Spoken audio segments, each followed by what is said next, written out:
Welcome to Atheist Britain. I am Dr. Samaram, Atheist Center, Vijayawada. I am Pramila, Atheist Center, Vijayawada. ముఖ్యాంశాలు. దైవ భీతితో సమాజంలో నీతి నిలబడదు. సమాజంలో నైతిక విలువలు పటిష్టంగా ఉండాలంటే నాస్తికత్వమే సరైన జీవన విధానం.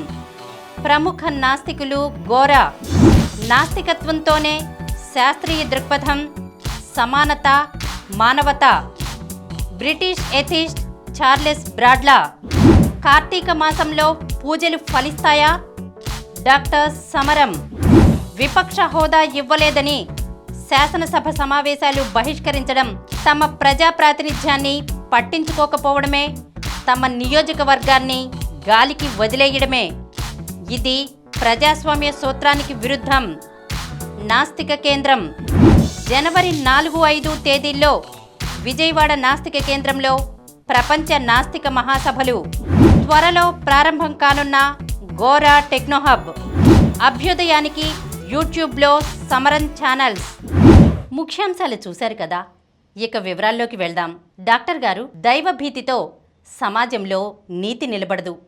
సమాజంలో నైతిక విలువలు పటిష్టంగా ఉండాలంటే నాస్తికత్వమే సరైన జీవన విధానం అని గోరా గారు చెప్పిన మాటలను కాస్త వివరించండి. నిజమేనమ్మా. ఇప్పుడు సమాజంలో చూస్తూ ఉంటే ఎంత అవినీతి ఉంది. అసలు నీతి ఉందా అంటే అబద్ధాలతో బతికేస్తున్నారు, దోపిడీ చేస్తున్నారు, దుర్మార్గంగా హరిస్తున్నారు. నీతి ఎక్కడ కనబడుతోంది? మరి ఇదంతా ఆస్తిక సమాజం కదా. ఇన్ని శతాబ్దాలుగా యుగాలుగా ఆస్తికత్వం అలా ఉంటూనే వచ్చింది. ఆస్తి సిద్ధాంత ప్రకారం ఉంది. మరి ఆస్తికత్వం కూడా నీతిని ప్రబోధిస్తుంది కదా. బాగా నీతిని సామాజిక అవసరంగా నీతిని ప్రబోధిస్తుంది. ఎన్నో కథలు, ఎన్నో రకాలవన్నీ ఎన్నో జరిగాయి. నీతి గురించి ఎన్నో ఉన్నాయి. అయినా సమాజంలో ఎందుకు నీతి లేదు? ఎందుకని అవినీతి ఇంత విచ్చలవిడిగా ఉంది? కారణం ఆస్తికత్వం, ఆస్తిక సిద్ధాంతం, ఆస్తిక ఆచరణ. ఘోరగా చెప్పినట్లు దైవభీతితో సమాజంలో నీతి నిలబడదు. దేవుని మీద భయం పెట్టి దేవుడు ఏదో చేస్తాడు, నేను శిక్షిస్తాడు, నేను నరకాన్ని పంపిస్తాడు, నేను చిత్రంలో చేస్తాడు అని ఈ రకంగా అబద్ధాలు. ఎందుకంటే దేవుడే అబద్ధం. నిత్య జీవితంలో దేవుని యొక్క ప్రభావం మనిషి మీద కనబడదు.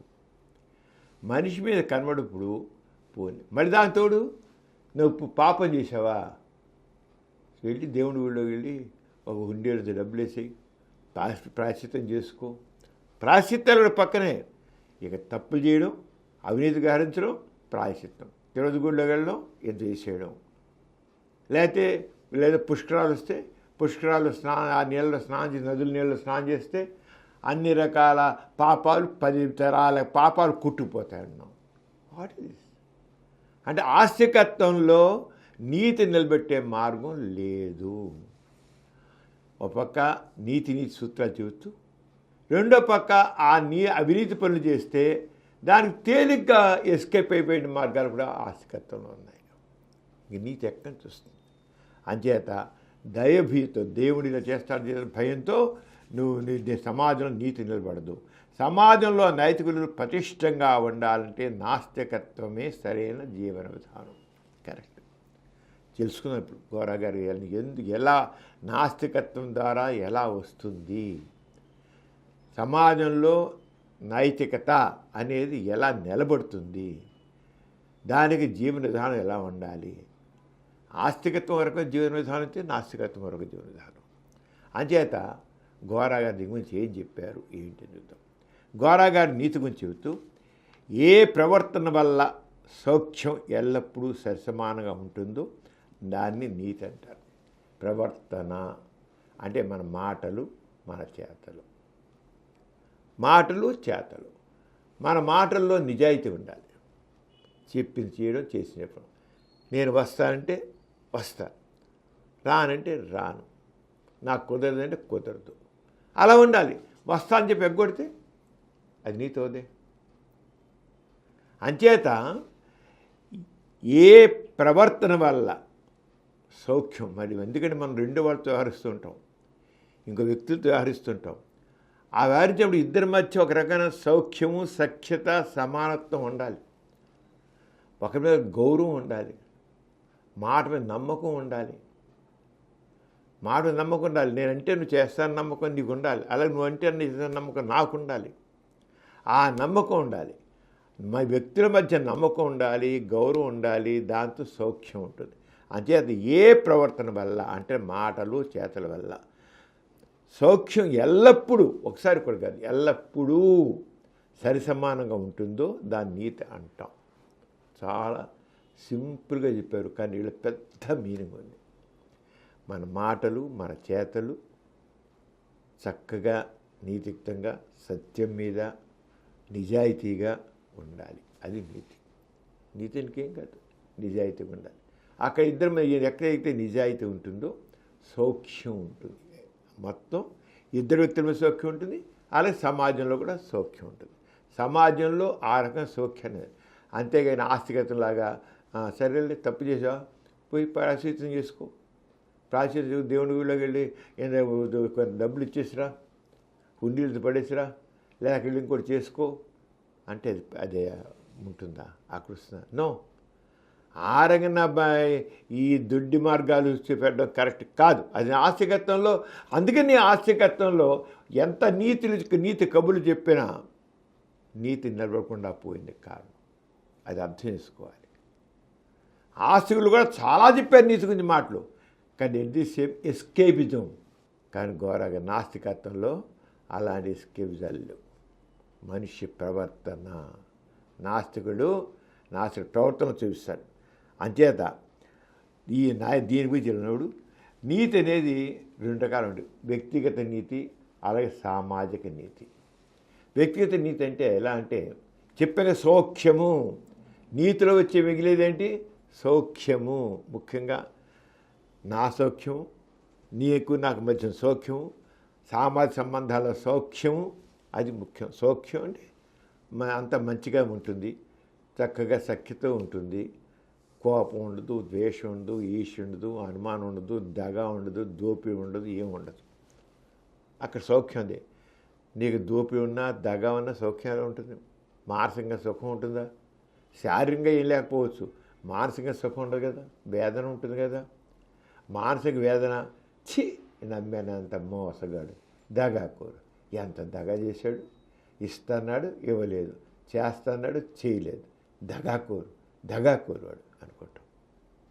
మానసికంగా బాధ మనకి. అవన్నీ లేకుండా చేసేది ఎలా? అంచేత ఈ వ్యక్తిగత నీతి, వ్యక్తిగత నీతి అంటే ఎలా అంటే చాలామంది కొన్ని పిండి వంటలు చేస్తే చాలా బాగుంది తెగ తినేస్తారు, కడుపు నిండా తినేస్తారు. బ్రేమని తినిస్తే తప్ప వాళ్ళకి మనసు బాగుంది, చాలా బాగుంది. అబద్ధాలు చెప్పడం కూడా చాలా బాగుంది. అబద్ధాలు చెప్పి ఎస్కేప్ అవ్వడం చాలా బాగుంటుంది. చాలా అబద్ధాలు చెప్పేసి అప్పుడు కూడా దబాయింపు మాట ఏదో తీయటి కబుర్లు చెప్పేసి ఎస్కేప్ అయిపోవచ్చు. కానీ తర్వాత వాటి విషయం బయటపడుతుంది. చాలామంది అర్థం మన సమాజంలో ప్రతి అడుగురికి చూసి ఆస్తిక సమాజంలో అబద్ధాలు చెప్పైతే మనుషులు ఎంతమంది ఉన్నారు. ఆ క్షణానికి ఒక అబద్ధం చెప్పాడు, నోటికి ఏదో చెప్పాడో ఎస్కేప్ అయిపోవడం, ఆ సమయానికి నోటికి అబద్ధం చెప్పేస్తారు. ఈ ఆస్తిక సమాజంలో అలా ఉంది. చాలా తగ్గ ఎస్కేప్ అవుతుంటారు, కానీ అది నీతి కాదు, దగ. అది అంచేత బాగా కడుపు నొప్పి తిన్నానుకో మరుసటి రోజు ఏమవుతుంది, కడుపులో నొప్పి వస్తుంది, విరోచనాలు అవ్వచ్చు, వాంతులు అవ్వచ్చు, అబ్బబ్బా ఏం బాధ ఉండో కడుపు పెట్టుకుని ఊగుతాడు. వాడు ఏమనుకుంటాడు, ఎంత తినకుండా ఉంటే బాగుండేది, కడుపు బాగుంది కదా అని తినేసాను, కడుపు తినకుండా బాగుండేది కదా అనుకుని. ఈ ఆలోచన నిన్నే నాకు ఉంటేనే ఈ తినేవాడిని కాదు కదా, ఆలోచన లేదు. అంతే ఆలోచన నిన్న లేదు కనుక ఇవాళ నాకు కడుపులో బాధ, అంచేత రేపు తినకూడదు అని ఒక నిర్ణయం వస్తుంది. ఏంటి ఈ రేపు తినకూడదు అనుకోవడం అనేది వాడి సౌఖ్యం కోసం. ఆయన ఎప్పుడు తినకూడదు అనేది మరింత సౌఖ్యం కోసం. సౌఖ్యము అది వ్యక్తిగతంగా తాను ఇలా చేస్తే బాగుంటుంది, అలా చేస్తే బాగుంటుంది, నా ఆరోగ్యం బాగుంటుంది, నేను ఈ మాట అనుకుంటే బాగుండేది కదా, ఈ మాటను బట్టి వాళ్ళకి బాధ కలిగింది, వాళ్ళు మూతి ముడుచుకుంది, నా నుంచి దూరం అయిపోయింది, ఇలా అనుకుంటే బాగుండు కానీ అనుకుంటే బాగుంటుంది అనుకోవడం ఇలాంటి మాటలు అని అనుకోవడం కూడా నీతి. అంటే మానవ సంబంధాలు చక్కగా ఉండాలంటే వ్యక్తిగత సంబంధాలు, సాంఘిక సంబంధాలు. అంచేత వ్యక్తిగతంగా వాటి తిండి గురించి కానీ ఇంకోటి గురించి కానీ ఇలా అనుకుంటే బాగుండే కదా, అనుకుండా ఉంటే బాగుండే కదా అనేది కూడా ఉందో, లేదా తన గురించి ఇలా చేయకుంటే బాగుండే కదా అనుకుంటే ఎలా ఉందో, అదంతా వ్యక్తిగత నీతి. సామాజిక నీతి సాంఘిక సంబంధాల్లో ఆ సఖ్యత, సౌఖ్యము, సమానత అవి పోకుండా ఉండడానికి మంచిగా మాట్లాడచ్చు. ఏ రకంగా మాట్లాడితే బాగుంటుంది, మంచిగా అక్కడేంటి ఏముంటుంది, సత్యం ఉంటుంది, సత్యం. అంచేత వ్యక్తిగత నీతి, సామాజిక నీతి ఆ రెండు మనం విడదీసి చూడవచ్చు. అయితే ఈ దీంట్లో మానవ సమాజంలో 10 మందితో కలిసి వ్యవహరిస్తూ ఉంటాం. ఈ కలయికలో ఒకరికి నమ్మకం ఉండాలి. అంతే కదా, నీ ఏళ్ళ నాకు ఉండాలి, నేను ఇప్పుడు వస్తాను అనుకో నీకు నమ్మకం ఉండాలి, నువ్వు వస్తావు నాకు నమ్మకం ఉండాలి, ఒకరికి నమ్మకం ఉండాలి, గౌరవం ఉండాలి, ఒకరి మీద గౌరవం ఉండాలి, అలాగే సామరస్యం ఉండాలి, మన ఇద్దరు సామరస్యం ఉండాలి. దాన్నే నీతి అంటారు.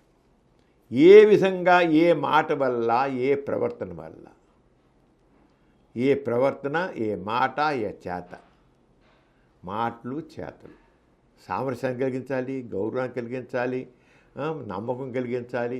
అది ఇంకేం కాదు. ముఖ్యంగా ఏంటి, ఇద్దరు వ్యక్తుల మధ్య లేదా సమాజంలో వ్యక్తుల మధ్య ఒక రకం సామరస్యం ఉండాలి, నమ్మకం ఉండాలి, ప్రేమ ఉండాలి. అలా ఉన్నదాన్ని మనం నీతి. మన మాట మన చేత, మన మాటలు మన చేతలు మన ప్రవర్తన, అది నీతి. ఇంకేం నీతి ఇంకేం కాదు.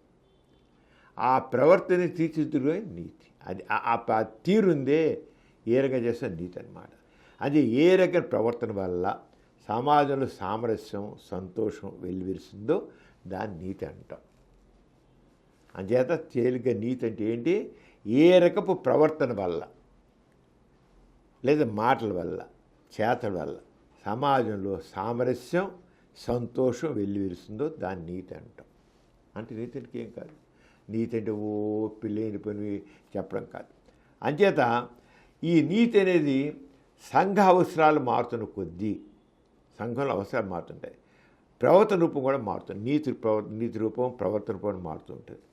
కానీ ఎప్పుడు ఏది చేసినా సంఘ సామరస్యాన్ని తోడ్పడేదిగా ఉండాలి, కానీ తోడ్పడి ఉండాలి. అలా ఉండేదాన్ని నీతి అంటాం. ఒకనొకప్పుడు సమాజంలో వర్ణ వ్యవస్థ ఏర్పడింది. ఏది బ్రాహ్మణులు, తర్వాత వైశ్యులు, క్షత్రియులు, శూద్రులని. అక్కడ అందరూ ఒక రకం పని బట్టి వాడు చేసే పని, వాళ్ళు వేదాలు చదివి అలా చేసేట్లయితే పోతే బ్రాహ్మణులు, వాడు వేదం చదవకపోతే వాడు శూద్రుడు అయిపోతాడు, శూద్రుడు వేదాలు నేర్చుకుంటే బ్రాహ్మణుడు అయిపోతాడు. అంతే. ఆ రంగం మొట్టమొదటి అలాగే పెట్టారు.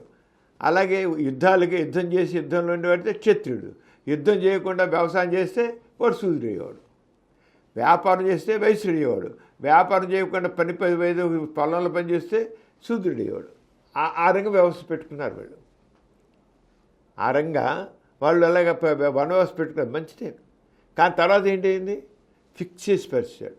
బ్రాహ్మణులు వాళ్ళే అతి గౌరవమైన మనుషులు, దేవుడి ద్వారా దేవుడి యొక్క ప్రతినిధులు, వీళ్ళే దైవాంశ సంభూతులు అని చేసి బ్రాహ్మణుల్ని సమాజంలో అగ్రసమిటి, శూద్రులు కేవలం బ్రాహ్మణులకి సేవలు చేయడానికే, క్షత్రియులు సేవ చేయడం కోసమే, వయసులు సేవ చేయడం కోసమే ఈ శూద్రులు వాళ్ళ కాళ్ళు నొక్కడానికి, వాళ్ళ కాళ్ళు మొక్కడానికి దానికోసం చేసి వ్యవస్థలు మారిపోయాయి. అప్పుడు నీతి ఏంటి అయిపోయింది, అవినీతిగా మారి. అంటే ఏదైతే పని చేయడం కోసం ఒక వ్యవస్థని ఏర్పాటు చేశారో ఆ వ్యవస్థ ఎప్పుడైతే తేడాగా వచ్చిందో దాన్ని తీసేయాలి. అంచేత సామాజిక అవసరాలు బట్టి మనం మార్పులు చేర్పులు ఈ నీతి విధానంలో మన ప్రవర్తనలో మార్పులు తీసుకురావాలి. మన ప్రవర్తనలో, మన ఆలోచనలో, మన చేతనలో తీసుకురావాలి. కానీ మెయిన్గా ముఖ్యం ఏంటి, సామాజిక సామరస్యం, నీతి యొక్క అవసరం ఏంటి? సామాజిక సామరస్యం, సౌఖ్యం, సమానత్వం, గౌరవం. ఇవి నీతి యొక్క ప్రధానమేంటి అవసరాలు. నీతి వల్లే ఇవన్నీ వస్తాయి.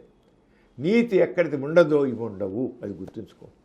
ఎక్కడైతే మనుషుల మధ్య సామరస్యం ఉండదో, ఎక్కడైతే సుఖం ఉండదో అక్కడ నీతి లేదు, అంతే. మానవ సంబంధాలు సుఖవంతంగా లేవు, మానవ సమానత లేదు, సామరస్యం లేదు అంటే అక్కడేంటి? నీతి లేదు. అంతే సింపుల్గా నీతి లేదు కనుక అక్కడ ఎందుకని వాళ్ళు వాళ్ళ మాటల్లో చేతల్లో మరి ఒక రకమైన సమతుల్య సమానత పోయిందన్నమాట. సమతుల్యత పోయింది అక్కడ. అది కానీ నీతి అనేది అరగాలి. అంచేత ఏదైనా చెప్పాలంటే ఏమైనప్పటికీ చెప్పినట్టు చేయడం, చేసినట్టు చెప్పడం నీతి. ఘోరగా చెప్పేది ఏదైనా సరే చెప్పినట్టు చేయడం, చేసినట్టు చెప్పడం నీతి. దాన్ని సత్యం అనవచ్చు, దీనే సత్యం అనవచ్చు. సత్యం నేను చేస్తాను ఇలాగా, నేను వస్తానంటే రావాలి, నేను వస్తాను చెప్పగొడితే అవినీతి.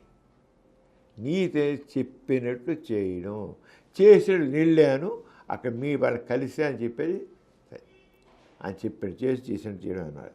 అంచేత సత్యం అనేది ఎప్పుడు, అది మాత్రం సత్యం అనేది ఎప్పుడు స్థిరమైనది. నీతి అనుకునేది వాళ్ళు అనుకుని నీతి అనేది రేపు మారదు. సత్యం మాత్రం మారదు. చెప్పినట్టు చేయడం, చేసి చెప్పడం చూసా అది మారదు. అంచేత ఈ సత్య ప్రవర్తనకి కొంత త్యాగం కూడా అవసరం అవుతుంది. కొన్ని సందర్భాల్లో నేను చేస్తానంటే నాకు కొన్ని ఇబ్బందులు రావచ్చు. నేను ఎదురు వస్తాను అనుకుంటాను, ఎండ బాగా కాస్తుంది, అబ్బా ఎండలు ఎక్కడ వెళ్తానులే, చూసుకుందాంలే అని నేను వస్తా అని చెప్పి ఆ టైంకి నేను రాకపోతే నువ్వు నాకు ఎదురు చూస్తుంటావు, పని చెరగొట్టుకుని నేను మాట తప్పినవాడు అంటే నీతి పోయిన నీతి దెబ్బతింది అక్కడ. కానీ నేను వస్తానన్నాను కనుక ఆ ఎండలు ఎంత ఎండలు కాస్తున్నా సరే నేను నీ దగ్గర రావాలి అంటే అక్కడ ఏం చేసే త్యాగం. అంచేత నీతి నిలబడాలంటే కొంత త్యాగం కూడా కావాలి. అంటే నీతి త్యాగం అనేది కొంత అవసరం అవుతాం మన.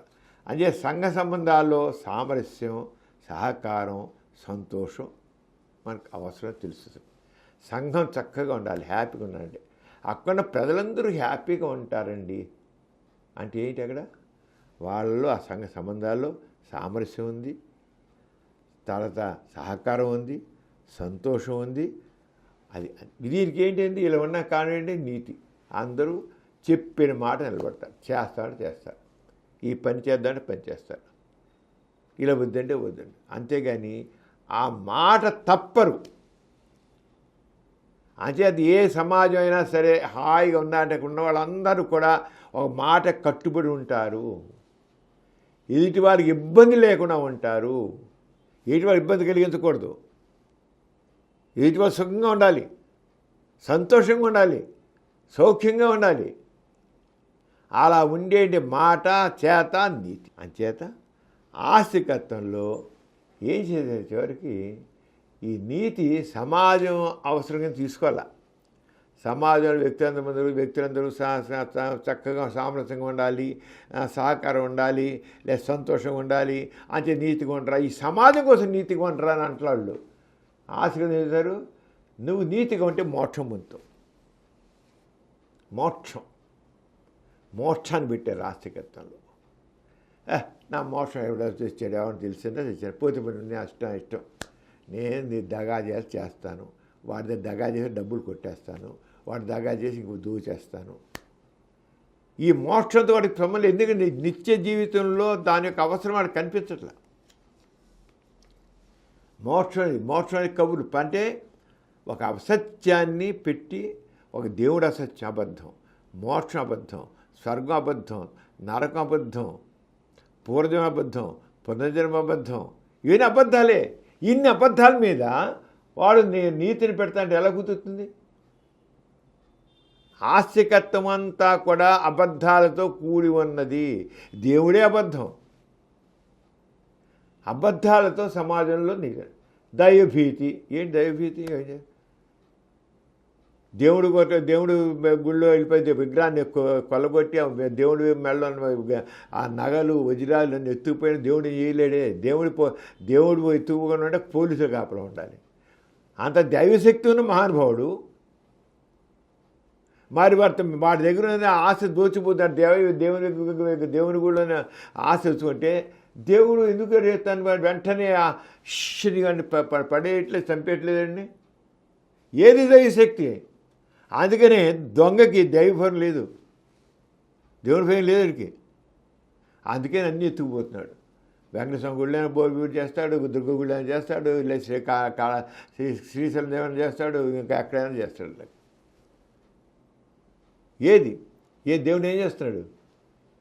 దేవాలయాలకి పోలీసులు పహారా పెడుతూ పుష్పాకులతో పహారా గాయాలంతే. అంటే రక్షించే దేవుడు రక్షించట్లా, మనుషుడు రక్షిస్తున్నాడు. అంచేత ఈ రకం అబద్ధాల ఆస్తికత్వం ఏం చేసినంటే అబద్ధాలు తీసుకెళ్ళా ఇవన్నీ కనబడుతుంది. దేవుడు కూడా ఎత్తుకుపోతుంటే ఏమి ఎక్కడ ఇన్ని చోట్ల మనం చూసాం, పేపర్లు ఇస్తాం, ఈ దేవాలయం అంతా అక్కడ తెలియదంటారు. అలాగే దేవాలయాల్లో ధర్మకర్తలు ఉంటారు, తినేస్తుంటారు. ఏం చేస్తున్నాడు దేవుడు? తనకు వేసిన డబ్బులు భక్తులు తీసుకొచ్చి ఎంతో గౌరవంగా తీసుకుని పెడుతుంటే, డబ్బులు ఇస్తుంటే, భక్తితో ఇస్తుంటే అక్కడున్న ధర్మకర్తలు మింగే స్వాహా చేస్తున్నారు. ఏది నీతి? భక్తుడేమో తను ఉందని ఇస్తున్నాడు, ఉన్న కాస్త ప్రతిశీలు ఇస్తున్నాడు దీంతో. అంటే ఆస్తికత్వం అడుగడుగున అవినీతిని పోషిస్తుంది, నీతిని కాదు. నీతి ఊరికి పేరుకి పైన మోక్షం ఉంటుంది, ఇంకోటి ఉంటుంది, పశ్చాత్తాపం ఉంటుంది, ఇంకోటి ఉంటుంది, ప్రాయశ్చిత్తం ఉంటుంది. వాట్ ఇస్ నాస్తికత్వంలో అలాంటివి లేవు. ఎలా లేవో చెప్తాను. అంటే నాస్తికత్వం లేవు. అంచేత ఈ స్వర్గం నరకం ఇవన్నీ విజయం వచ్చాయన్నమాట. అంచేత ఇంతేకాకుండా ఆస్తిక సిద్ధాంతంలో సాంప్రదాయక ఆచారాలకి కట్టుబడితే నీతి అంటారు. ఏం చేయాలని నీతి ఉండాలంటే ఈ సాంప్రదాయం, ఈ ఆచారం, దీనికి కట్టుబడు, దీని ప్రకారం ఇదే నీతి, దీనికి కట్టుబడకపోతే నీతి లేదని అంటారు. ఈ ఆచారాలు సాంప్రదాయాలు అనేవి ఒకనప్పుడు చిన్నప్పుడు పూర్వకాలం చిన్నపిల్లకి పెళ్లి చేశాడు, రజస్సులు కాకుండా పెళ్లి చేయడం సాంప్రదాయం.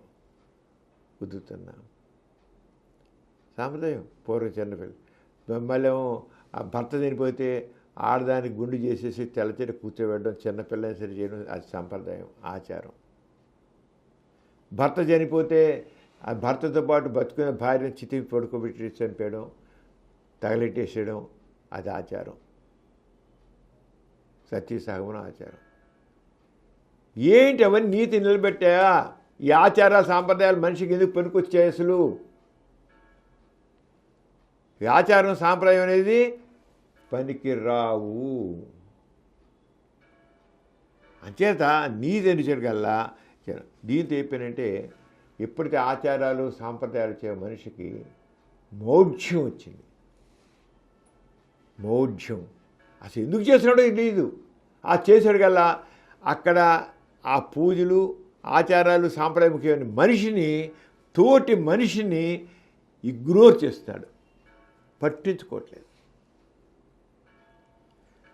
నా ఆచారం నా సాంప్రదాయం అంటూ తోటి మనిషిని నెగ్లెక్ట్ చేస్తున్నాడు. అది నీకు ఎలా అవుతుంది?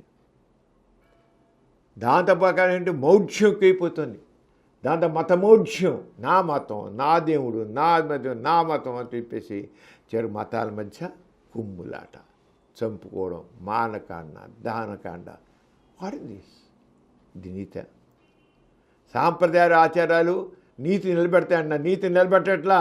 ఈ సాంప్రదాయ ఆచారాలు అమానుషంగా ఉంటున్నాయి, మనిషి చంపిస్తున్నాయి, మతోన్మాదాన్ని పెంచుతున్నాయి, కులోన్మాదాన్ని పెంచుతున్నాయి, మానవత్వాన్ని చంపుతున్నాయి. అంటే సాంప్రదాయాలు ఆచారాలు ఎట్టి పరిస్థితుల్లో కూడా నీతిని నిలబెట్టలేవు. అసలు నీతి అని మాట్లాడేవాళ్ళు ఎందుకంటే అవినీతికే దోహదం చేస్తుంది తెలియకుండా. అంచేత ఆస్తికత్వరంగా అది ఈ సామరస్య దాంతో దెబ్బతినిపోతుంది. అది నాస్తికత్వంలో చెప్పింది చేయడం చేశాం. రహస్యానికి తావు లేదు.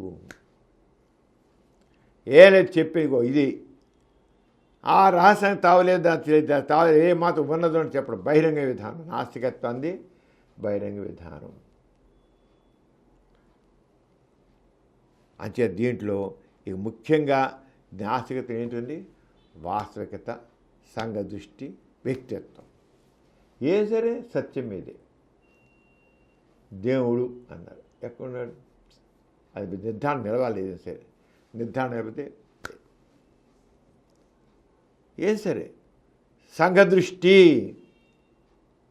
తోటి మనిషిని గౌరవంగా చూడడం, తోటి మనిషికి తనతో సమాన అవకాశాలు కల్పించడం. ఒకడేమో చాలా ఆకలితో వస్తుంటే రెండో పక్కడు విలాసాల్లో ఉంటే ఆ సంఘ దృష్టి కాదు. కాలే కడుపుతో మనుషులుంటే రెండో పక్క విలాసాలతో గడపనేది సంఘ దృష్టి కాదు. కాలే కడుపులను కూడా దృష్టిలో పెట్టుకుని వాడు విలాసాలు చేయకుండా వాళ్ళని ఆదుకోవాలి. అలాగే వ్యక్తి గౌరవం, నాకే గౌరవం కలను వెతికి వెళ్ళాలి అక్కది. దీని మీద నాస్తికత్వంలో నైతిక సూత్రాలు వస్తాయి. అంచేత మనిషి నీతిగా నిలబడాలంటే సాధారణంగా మూడు రకాల పద్ధతులు ఉన్నాయి. ఒకటి స్వీయ క్రమశిక్షణ, రెండవది మత ప్రకారంగా కూడా క్రమశిక్షణ కోసం, నీతి కోసం కృషి చేస్తారు. మూడవది రాజకీయ శక్తి. స్వీయ క్రమశిక్షణ అంటే సమాజంలో సుఖంగా ఉండాలంటే, సామరస్యంగా ఉండాలంటే మనందరం కూడా చెప్పినట్టు చేయడం, చేసేయడం, మాట మీద నిలబడడం, నిజాయితీగా ఉండడం అనేది ఏ వ్యక్తిగా ఆ వ్యక్తి అనుకోవాలి. స్వీయ క్రమశిక్షణ చెప్పిన ప్రకారం చేయాలి, నిజాయితీగా ఉండాలి. ఆ రంగా అనుకోవడం స్వీయ క్రమశిక్షణ వస్తుంది. ఆ రంగా చేయాలి. నాస్తికత్వంలో దానికి కూడా స్థానం ఉంది. మతం ఏం చేస్తుంది? ఆచారాలకి, సాంప్రదాయాలకి, మోక్షానికి, దేవుడికి, స్వర్గానికి, నరకానికి అలా పెట్టి దైవ భయంతో నీతి నిలబడడానికి కృషి చేస్తాను. ఆస్తికత్వంలో నీతి నిలబడడానికి భయాన్ని పెడుతుంది. ఎప్పుడైతే అది బూచోడు చిన్నపిల్లలు ఉంటారు, వాళ్ళ చిన్నపిల్లని ఇగో నువ్వేమైనా కాల్ చేసావుగా బూచోడు ఎత్తుకుపోతాడు అంటాడు. చిన్నప్పుడు చూస్తాడు 4 సార్లు బూచోడు నిజంగా లేవు, లేడు కానీ బూచోడు లేడు కదా, లేదంటే ఇంక చివరికి బూచోడు చూస్తాలే అంటాడు. ఇక నమ్మడు.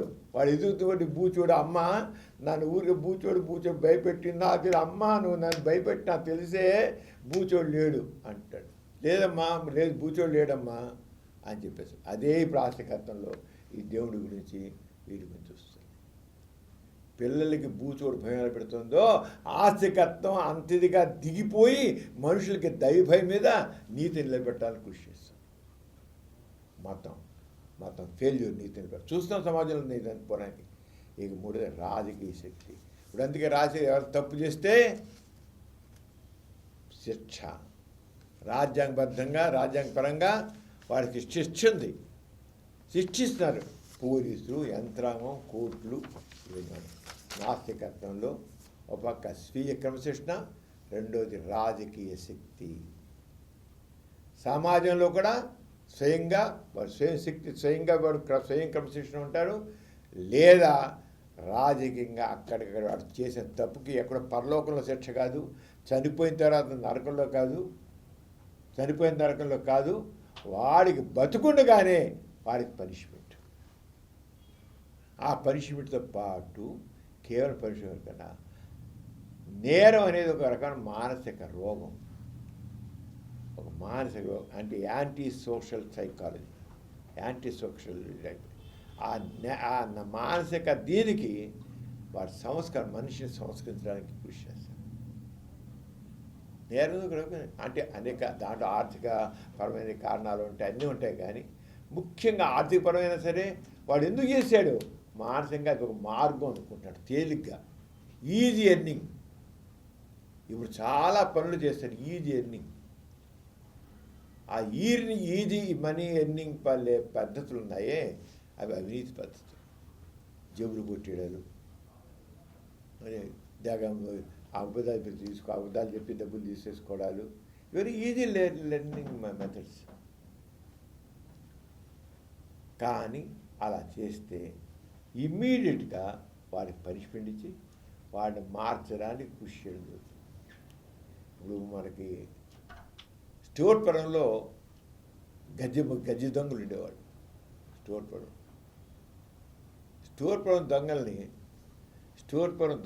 దొంగల్ని మనం ఏం చేసాము?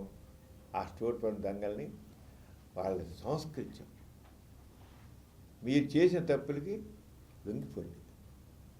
మరి మేము నాస్తి కింద హెల్ప్ చేస్తాం, పోలీసులు చేస్తారు. కానీ మీరు ఎప్పుడైతే పశ్చాత్తాపడి మీరు చేస్తారో ఆటోమేటిక్ ప్రభుత్వం కూడా మీకు, కోర్టులు కూడా మీరు చేస్తారు. ఆ రకంగా 2 సంవత్సరాలు 3 సంవత్సరాలు 5 సంవత్సరాలు సెటిల్ చేశారు. తర్వాత వాళ్ళందరినీ ఇప్పుడు పూర్తిగా స్టోర్పురం, ఒకనప్పుడు సోషల్ స్టోర్పురం వెళ్తే అడంతా దొంగలు ఉండేవాళ్ళు, గజ దొంగలు ఉండేవాళ్ళు. ఆ గజ దొంగలు ఉండే చోట మరి ఈ రోజున మంచి ఒక వెళ్ళి చూస్తే అది ఒక మంచి కాలనీ, ఒక సిటీలో కాలనీలు ఉండాలో ఉంది. ఎందుకు మారారు? నాస్తిక దృక్పథంతో ఎప్పుడైతే వాళ్ళ ప్రవర్తనలో మార్పు మీరు చేసిన పని దీనికి పశ్చాత్తాపడండి. కానీ ఇంతకంటే చాలా మంచి జీవితం ఉంది. చదువుకోండి, గౌరవంగా బతకండి, మీ పిల్లలు చదివించండి, ఉద్యోగాలు చేయండి. ఏంటంటే అరంగా ఉద్యోగాలు చదవడానికి అవకాశాలు, ఉద్యోగానికి అవకాశం వచ్చారు కదా, వాళ్ళు బతుకులే మారిపోయి. దట్ ఈజ్ తెచ్చేది నాస్తికత్వం ద్వారా నీతి నిలబడింది. అంచేత నీతి నిలబడడానికి ఏంటి? ఒకటి స్వయం క్రమశిక్షణ, రెండోది రాజకీయ శక్తి. అంతే ఆ రంగా చేశారు. అంచేత దీని మీద ఇక్కడేంటి ముఖ్యంగా ఏంటంటే నీతి నిలబడడం అంటే వాస్తవికత, సంఘదృష్టి, వ్యక్తిత్వం. ఆల్రెడీ మనం చెప్పుకున్నాం.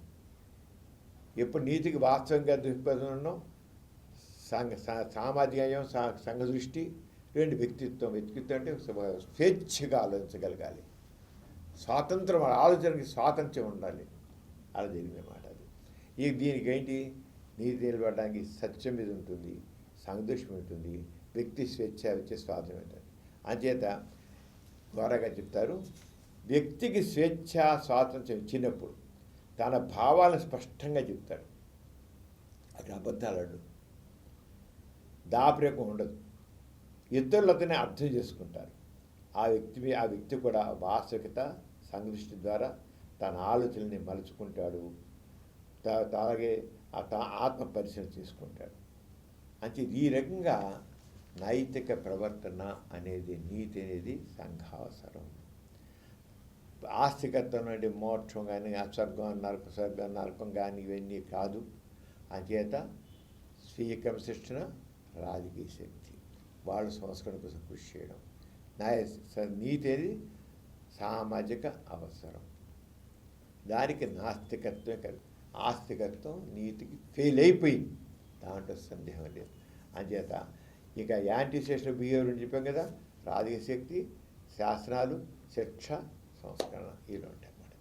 అంతే దీన్ని బట్టి గోరగా చెప్పింది ఏం చెప్పారు గోరా గారు? దైవభీతితో సమాజంలో నీతి నిలబడదు. సమాజంలో నైతిక విలువలు పటిష్టంగా ఉండాలంటే నాస్తికత్వమే సరైన జీవిత విధానం అని చెప్పారు. అది నీతి కరెక్ట్. అదే నీతి అంటే ఏంటో తెలిస్తే, సంఘం నీతి ఎలా నిలబడుతుందో తెలిస్తే, ఆ నీతి యొక్క అవసరం సామాజిక అవసరం ఎప్పుడు తెలుస్తుందో సమాజం చక్కగా, సుఖంగా, సంతోషంగా, సామరస్యంగా, సమానత్వంతో ఉంటుంది.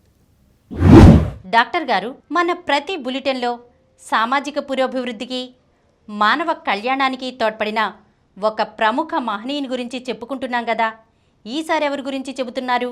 ప్రేమేల నాస్తికత్వం కోసం నిరంతరం పోరాడిన వ్యక్తి, బ్రిటిష్ ఎథిస్ట్ చార్లెస్ బ్రాడ్లా గురించి చెప్పుకున్నాం. నువ్వు యూరోప్ వెళ్ళావంటే అక్కడ నాస్తికత్వం అనేది అక్కడ బాగా ఎథిజం బాగానే ఉంది. చాలా ఎక్కువ మందికి ఫాలో అవుతుంటారు. చాలామంది నాస్తికులను చెప్పుకోకపోయినా you don't believe in the religion, you don't believe in God అని చెప్తారు చాలామంది. వాళ్ళు అక్కడ బస్సుల మీద కూడా యూరోప్లో ఇలా ఇంగ్లాండ్లో అక్కడ బస్సుల మీద no god, no god, no religion అని రాస్తారు. బస్సు మీద రాసుకుంటారు. అంత ఇదే అనమాట. అని ఇంకా చాలా దేశాలు ఉన్నాయి. కొన్ని దేశాల్లో నీకు స్వీడన్ కానీ అక్కడ దేశాల్లో చూసినట్లయితే 80% నాన్ బిలీవర్స్. వాళ్ళందరూ నాన్ బిలీవర్స్ అంటారు. నాన్ బిలీవర్స్ అంటే వాళ్ళ రిలీజియన్లో బిలీవ్ చేయరు, దేవుళ్ళలో బిలీవ్ చేయరు. Non believers. ఎథిస్ట్ అని కూడా చెప్పుకుంటారు, కానీ ఎథిస్ట్ అని చెప్పుకునే కంటే ఎక్కువ మంది నాన్ బిలీవర్స్ అంటారు. వాళ్ళందరూ నాస్తికులు లెక్క. మరి మనలాంటి వాళ్ళు అయితే మీరు నాస్తికులు అని చెప్తారు. మామూలుగా నాన్ బిలీవర్స్ అని. ఆ నాన్ బిలీవర్స్ దాంట్లో ఈ చార్ల్స్ బెడ్లో వాళ్ళందరికీ గురువు చెప్పాల్సిందే. ఈయన గురించి తెలుసుకున్నాను. కానీ ఎన్ని ఇబ్బందులు పడ్డాయంటే చార్ల్స్ బెడ్లో ఇంత అంతా కాదు. చార్ల్స్ అంటే ఈ ఎథిజంని ప్రచారం చేయడానికి పడ్డ ఇబ్బంది ఇంత అంతా కాదు. ఈ మూఢనమ్మకాలు, అజ్ఞానంపై, మత మౌఢ్యంపై రాజీలేని పోరాటం కొనసాగించిన బ్రిటిష్ పార్లమెంట్కి ఎన్నికైన గొప్ప వ్యక్తి చార్ల్స్ బెడ్లో. ఆయన ఎంపీగా కూడా చేశారు. చార్ల్స్ బెడ్లో ఎంత గొప్ప వ్యక్తి అంటే ఆయన నేను నాస్తికుణ్ణి అని చెప్పి ఎన్నికాడు. నాస్తికుణ్ణి, నాస్తికత్వం కావాలని చెప్పి. నేను దేవుని నమ్మను, దేవుని ప్రమాణం చేయను, సత్యం మీదే నిలబడతాను, నేను సత్యసాక్షిగానే ఉంటాను, సత్యం నా ఆయుధం, అంతే. సత్యం మాట. దేవుడు అబద్ధం, సత్యం ఇది లేదన్న సత్యం. అంచేత ఇంతే కాకుండా దేవునిపై ప్రమాణం చేయాలని నియమాన్ని ఆచారాన్ని ధిక్కరించి నేను సత్యమే చెబుతాను, దేవునిపై ప్రమాణం చేయనని తిరగబడి చివరకు విజయం సాధించారు. ఆయన పార్లమెంట్ నెగ్గారు మొట్టమొదటిసారి. చెప్పినాక నేను నాకు దేవుళ్ళ నమ్మకం చెప్పే నేడు. అంతే దగ్గర పార్లమెంట్కి వెళ్ళిన తర్వాత అక్కడ ఓత్ తీసుకోవాలి. పార్లమెంట్ మెంబర్కి ఎన్నికైన తర్వాత ఓత్ తీసుకోవాలి. నేను చేయను. లేని దేవుడు ఎందుకు చేస్తాను? నేను చేయను. నేను ప్రమాణం చేయను, సత్యసాక్షిగా చేస్తాను. లేదు మా ప్రమాణం చేసే దాంట్లో లేదు, అలాగా దేవుని మీదే ప్రమాణం ఉంది, అక్కడ రాసింది, నువ్వు దేవుని ప్రమాణం చేయాలి. నేను చేయను అన్నాడు. పార్లమెంట్కి ఎన్నికయ్యి అక్కడ చేయను అంతే.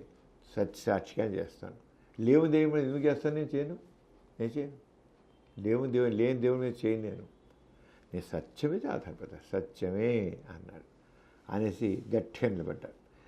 చివరికి లేని దేవునిపై ప్రమాణం చేయని తిరగబడి చివరికి విజయం సాధించాడు. ఈ ప్రయత్నంలో 2 సార్లు తాను పార్లమెంట్కి ఎన్నికైనప్పటికీ దేవునిపై ప్రమాణం చేయలేదని అతను పార్లమెంట్ సభ్యత్వం రద్దు చేశారు. మొదటిసారి నెగ్గాడు, దేవుని ప్రమాణం చేయనన్నాడు కనుక అయితే నేను పార్లమెంట్ మెంబర్గా తీసుకోము అన్నారు. అతను ఎన్నికలు రద్దు చేశారు. మళ్ళీ వెళ్ళాడు, మళ్ళీ ప్రజలకి నేను దేవుని నమ్మను, ప్రజల కోసమే పనిచేస్తాను, అంచేత నేను లేని దేవుని ఎందుకు ప్రమాణం చేస్తాను? నిజమే, నేను సత్యం ఇప్పటికి శాశ్వతం అన్నాడు. మళ్ళీ 2సారి నెగ్గాడు. రద్దు చేశారు. పార్లమెంట్కి పార్టిసిపేట్ చేయకుండా రద్దు చేశారు. మళ్ళీ రద్దు చేశారు. మళ్ళీ ప్రమాణం చేయను అన్నాడు. వాడు మళ్ళీ చేయాల్సింది అన్నాడు. చెయ్యను, నేను లేని అబద్ధం మాట్లాడను, దేవుని ప్రమాణం. దేవుడు అబద్ధమే సత్యం ఏంటి? సత్యం చేస్తానంటే మీరు సత్యం ముఖ్యమా లేదా అబద్ధం ముఖ్యమా? దేవుడు అబద్ధం, దేవుడు ఊహ.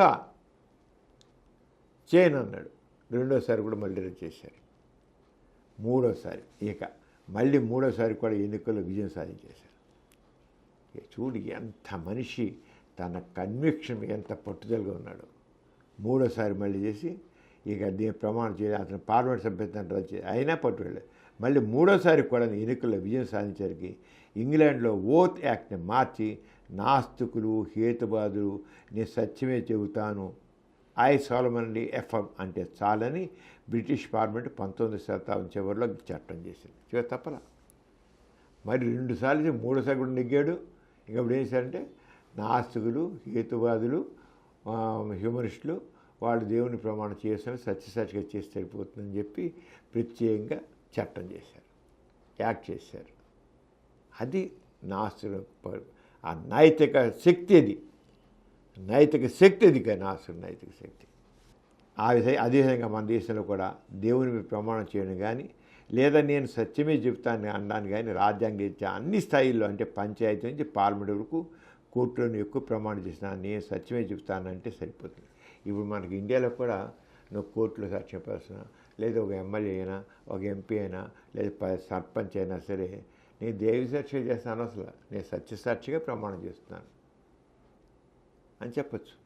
కానీ ఇంకా మన వాళ్ళకి అది లేక వాళ్ళు చెప్పేస్తున్నారు. కానీ లేదు చేయాల్సిందే అంటారు తిరిగి. ఇప్పుడు కోర్టులో కూడా నువ్వు చేయాల్సిందే, దేవుని మీద చేయాల్సింది రెండు లేదంటారు. కానీ ఉంది మన భారత రాజ్యాంగంలో.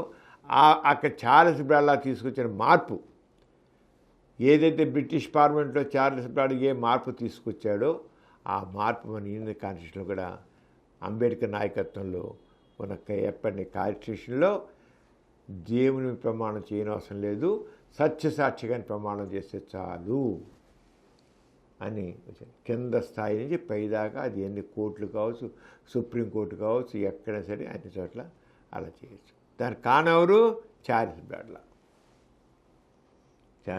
యొక్క ఇది అన్నమాట. అంచేత ఇంకా అంటే సరిపోతుంది. మన రాజ్యాంగంలో ప్రపంచంలో వివిధ దేశాల రాజ్యాంగం చివరికి వివిధ దేశాల రాజ్యాంగాల్లో కూడా మార్పు సాధించారు. అది దానికి కారణం చార్లెస్ బ్రాడ్లా. అంటే ప్రపంచవ్యాప్తంగా సెక్యులర్ వ్యవస్థ నిర్మాణానికి బ్రాడ్లాకి విధంగా విశిష్టానం ఉంది. సెక్యులర్ అనమాట. 1833 సెప్టెంబర్ 21న బ్రాడ్లా జన్మించారు. ఇప్పుడు 1833 సెప్టెంబర్ 21. తండ్రి ఒక ఆఫీసర్ గుమస్తా, తల్లి ఒక నర్సు. పేదవాడు కావడంతో ఎంతో జ్ఞానతృష్ణ ఉన్న పై చదువులు చదవలేకపోయారు. స్వయం కృషితో పైకి వచ్చాడు. పెరిగి పెద్దవాడై ప్రముఖ నాస్తికునిగా, న్యాయశాస్త్ర పారంగతునిగా, గొప్ప వక్తగా ఖ్యాతి గడించారు. ఈ పరమ నాస్తికునికి ఎవరు ఉద్యోగం ఇవ్వలేదు. నాస్తికుడు కదా, మరి ఆయన నాస్తికుని బహిరంగ చెప్పుకుంటున్నాడు కదా, అక్కడ ఎక్కడ లోపాయకారిగా లేదు, ఎవ్వరూ ఉద్యోగం లేదు. విశాల ప్రపంచంలో అడుగుపెట్టి మత నమ్మకాలపై మూఢ విశ్వాసాలు తిరుగుబడ్డాడు.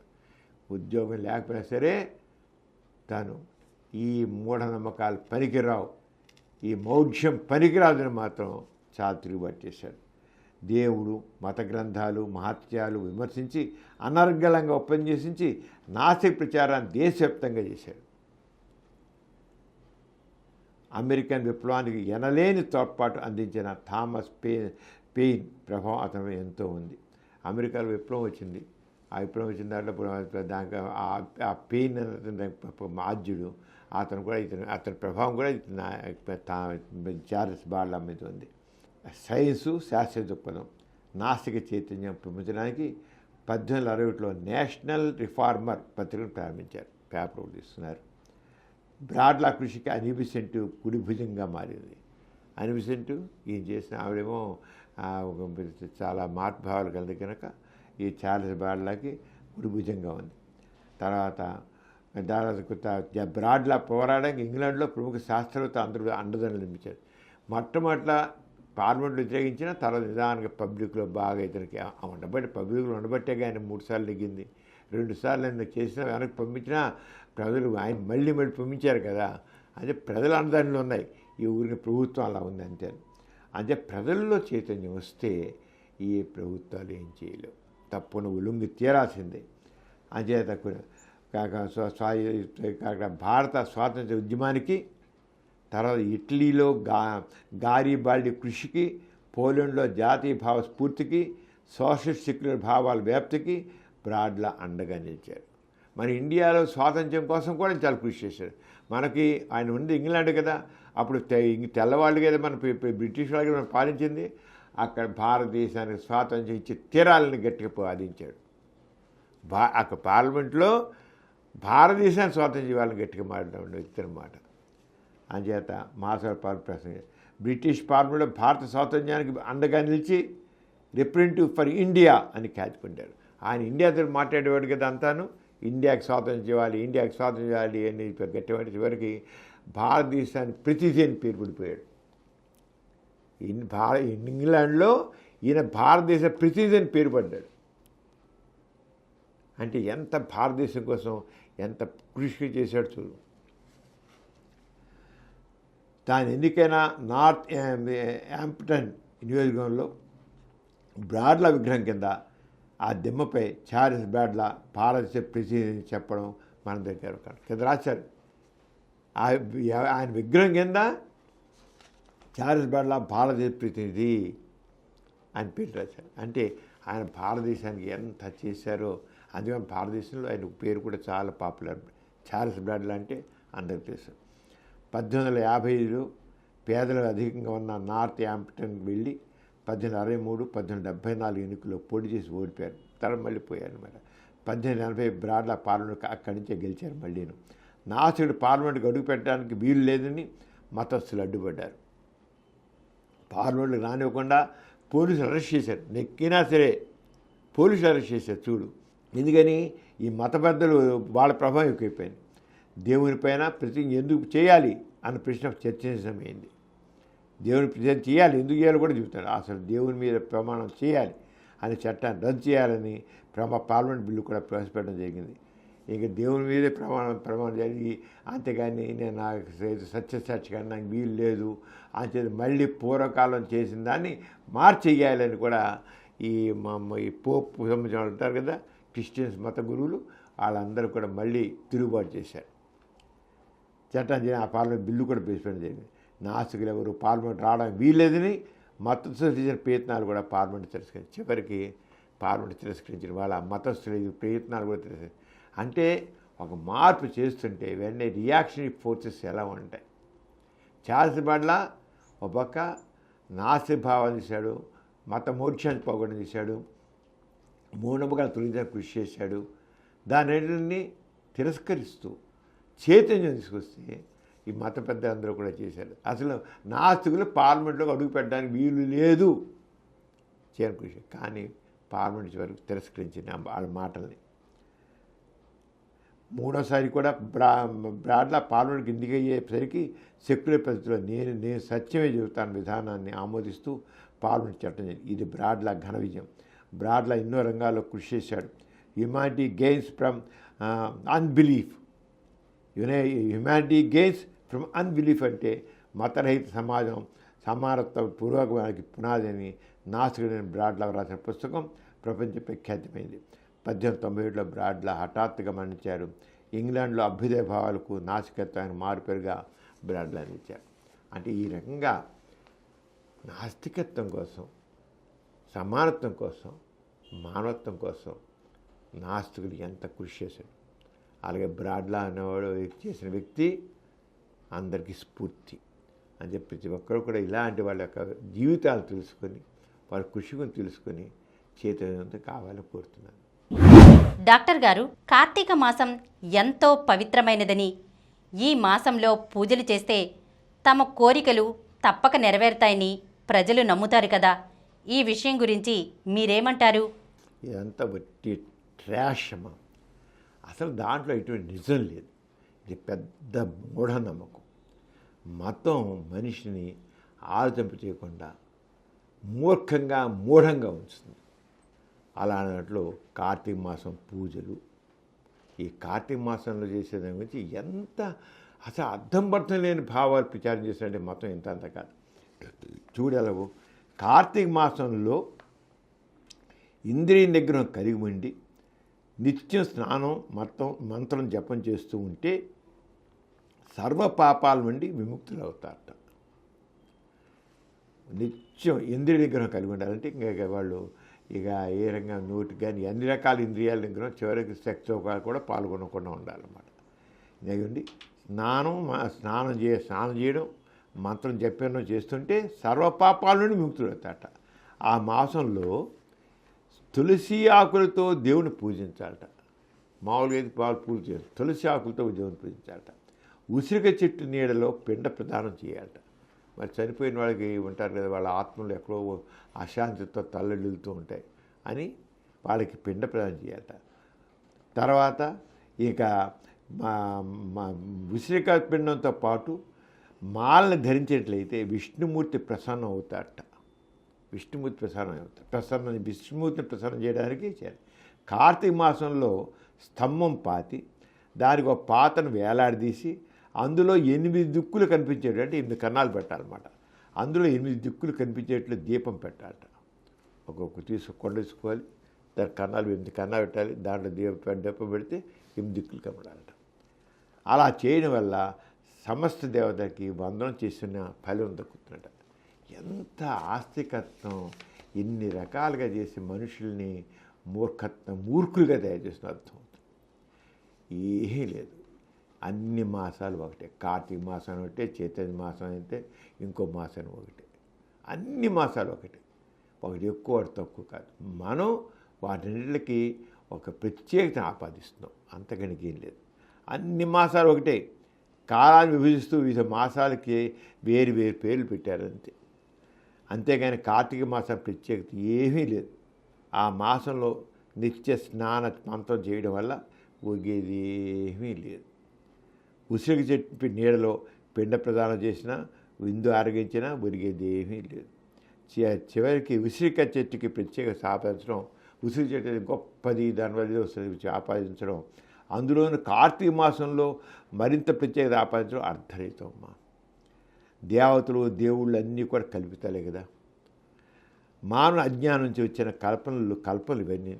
వీళ్ళంతా 8 దిక్కులు కనిపించే దీపం పెట్టడం వల్ల సమస్త దేవతలకి వందనం చేసిన ఫలితం అంటున్నారు. బుట్టి మూడొక దేవతలు ఎక్కడున్నారు సమస్త దేవతలు అంటే. కార్తీక మాసం వచ్చేటికల్లా మనుషుల్ని మోక్ష నుంచి ఈ రకంగా అన్నిటికీ ఇలాంటి ఆచారాలు సాంప్రదాయాలు, ఆస్తికత్వంలో ఇలాంటివి అర్థం పడుతున్నాయి. ఆచారాలు సాంప్రదాయం పెట్టి మనుషుల్ని మూర్ఖులుగా పనికిరానులుగా తయారు చేయాలి. అంతకనికి లేదు.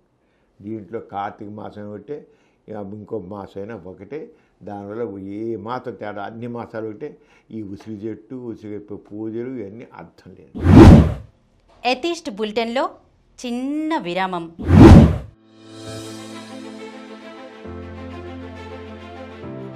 యురేనియం ఎందుకు ప్రమాదకరం? న్యూక్లియర్ యాక్సిడెంట్లు ఎలా జరిగాయి? జూపిటర్ మన భూమిని ఎలా కాపాడుతుంది? నానో టెక్నాలజీ చేయబోతున్న అద్భుతాలు ఏమిటి? మనుషులు అంతరించిపోతే భూమిపై ఏం జరుగుతుంది? టైం మెషిన్ చేసే అద్భుతాలు ఏమిటి? ఏలియన్స్ ఉన్నారని ఆధారాలున్నాయా? సముద్ర అలలకి చంద్రునికి సంబంధం ఏమిటి? సూర్యుడు బ్లాక్ హోల్గా మారితే ఏం జరుగుతుంది? డైనోసార్స్కి ముందు భూమి ఎలా ఉంది? గ్రావిటీ అంటే ఏమిటి? శాటిలైట్స్ భూమి మీద పడకుండా స్పేస్లో ఎలా తిరుగుతున్నాయి? నాసా యొక్క రహస్యాలు ఏమిటి? స్పేస్లో గాలి ఉంటే ఏం జరుగుతుంది? టైటానిక్ మునగడానికి ముందు ఓడలో ఏం జరిగింది? మిమ్మల్ని ఆశ్చర్యపరిచే ఇలాంటి అద్భుతమైన విషయ సమగ్ర సమాచారాన్ని అందించడానికే మా సమరన్ ఛానల్స్ ఖగోళ విజ్ఞాన కార్యక్రమం. ఎథీస్ట్ బులెటిన్కి తిరిగి స్వాగతం. డాక్టర్ గారు, ప్రజాస్వామ్య వ్యవస్థలో విపక్ష హోదా ఇవ్వలేదని శాసనసభ సమావేశాలని బహిష్కరించడం ఎంతవరకు సమంజసం అంటారు? ఇది మన భారతదేశంలో చాలా చోట్ల చూస్తున్నాం. అసెంబ్లీలో కానీ పార్లమెంట్లో కానీ అసలు ప్రజాప్రతినిధులుగా ఎన్నుకోబడ్డ వాళ్ళు, వీళ్ళ పేరు ప్రజాప్రతినిధులు అంటారు. ప్రజాప్రతినిధులు ప్రజలకు సేవ చేయడం, ప్రజల వాణిని వినిపించడం కోసం ఉన్నారు. ప్రజల వాణిని, ప్రజల బాధల్ని వినిపించడం కోసం పార్లమెంట్కి ఎన్నికైనా, అసెంబ్లీకి ఎన్నికైనా, లేదా ఒక మున్సిపల్ కార్పొరేషన్ ఎన్నికైనా, ఒక పంచాయతీ మెంబర్ అయినా ఎవరైనా ఒకటే. వాళ్ళకున్న నియోజకవర్గంలో ఉన్న ప్రజల యొక్క సమస్యల్ని ప్రభుత్వం దృష్టి తీసుకొచ్చి చేయడం కోసం అంతే చేయాలి. వాళ్ళకు ఉన్న మెయిన్ పర్పస్ అంటే వాళ్ళకి అక్కడున్న ఏ నియోజకవర్గం నుంచి వాళ్ళు ఎన్నికేయాలో ఆ నియోజకవర్గం ప్రజలకి వీళ్ళు ప్రతినిధి. అంతేగాని తన గొప్ప కోసం తన కోసం వెళ్ళాలి. వీళ్ళు వ్యక్తిగతంగా కాదు, వ్యక్తిగతంగా లేరు. అది వెనకాతల కొన్ని లక్షల మంది వాళ్ళకి జీవితాలు ఉన్నాయి. వాళ్ళ వెనకాల లక్షల మంది జీవితాలు ఉన్నాయి. అంటే లక్షల మంది వానికి వాళ్ళు ప్రశ్నించిన వాళ్ళు, అది గుర్తించాలి. అసలు ఈ పార్టీ ప్రజలు ఈ పార్టీ ఆ పార్టీ ఎమ్మెల్యేలు ఆ పార్టీ ఎంపీలు అంటారు, కానీ రాజ్యాంగంలో ఎక్కడా కూడా పార్టీ అని పేరు ఉండదు. ఈ పార్టీ మెజార్టీ పార్టీ అని, మైనార్టీ పార్టీ అని, కానీ ఎక్కడ పార్టీ ఎంత దుర్భిణి వేసి చూసినా సరే రాజ్యాంగంలో ఎక్కడ కూడా పార్టీ అని PARTY పార్టీ అని అర్థం ఎక్కడ కనపడదు. ఇది ఒక ఆచారంగా సాంప్రదాయంగా వస్తుంది. అసలు పార్టీ ప్రజలు కాదు, దే ఆర్ పీపుల్స్ రిప్రజెంటేటివ్స్. అందుకని వాడు ఏంటంటే మెజార్టీ